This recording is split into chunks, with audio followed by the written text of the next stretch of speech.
ये भारत का एक अद्भुत और रहस्यमयी मंदिर है जिसे बनाने में पूरे 12 साल लग गए। 1200 शिल्पकार, हजारों मजदूर, पत्थर पर पत्थर जोड़कर उन्होंने इतिहास का एक चमत्कार खड़ा कर दिया। लेकिन वर्षों की मेहनत एक आक्रमण में बर्बाद हो गई। यह कहानी है कोणार्क सूर्य मंदिर की। इस कथा की शुरुआत होती है सांब से, जो थे श्री कृष्ण के पुत्र। हे प्रभु, यह भयंकर रोग, यह पीड़ा अब सहन नहीं होती। कहा जाता है कि सांब को कुष्ठ रोग हो गया था। तभी उनके सामने प्रकट हुए देवर्षि नारद मुनि।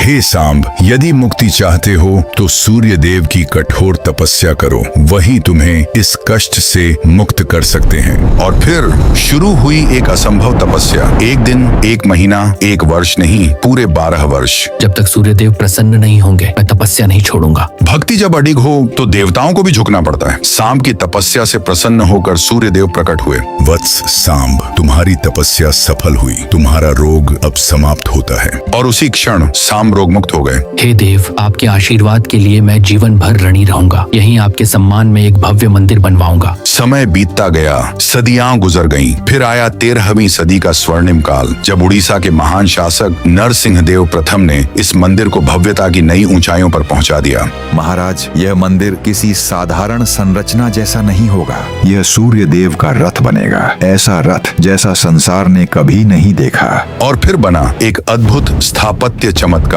24 विशाल पत्थर के पहिए, 7 शक्तिशाली घोड़े, दीवारों पर बेमिसाल नक्काशी, मानो पत्थरों में जीवन धड़क रहा हो। लेकिन सबसे बड़ा रहस्य अभी बाकी था। कहा जाता है मंदिर के शिखर पर लगा था एक विशाल चुंबक। इसकी शक्ति अद्भुत है महाराज। मूर्ति हवा में संतुलित प्रतीत होती है। अरे, जहाज की दिशा क्यों बदल रही है? ये कैसी अदृश्य शक्ति है? पर इतिहास हमेशा दयालु नहीं होता। समय ने करवट ली। 16वीं सदी में एक निर्दयी आक्रमणकारी आया, काला पहाड़। तोड़ दो, मिटा दो, कोई निशानी नहीं बचनी चाहिए। मूर्तियां तोड़ी गईं, दीवारें गिरा दी गईं, भव्यता खंडहरों में बदलने लगी, और जो बचा उसे समुद्री हवाओं और समय ने धीरे धीरे निगल लिया। आज यह मंदिर खंडहर जरूर है, लेकिन इसकी भव्यता आज भी इतिहास में जीवित है। यह सिर्फ पत्थरों का ढांचा नहीं, यह भारत की आस्था, अद्भुत वास्तुकला और प्राचीन वैज्ञानिक कौशल का अमर प्रतीक है। कोणार्क सिर्फ एक मंदिर नहीं, एक अनसुलझा रहस्य है।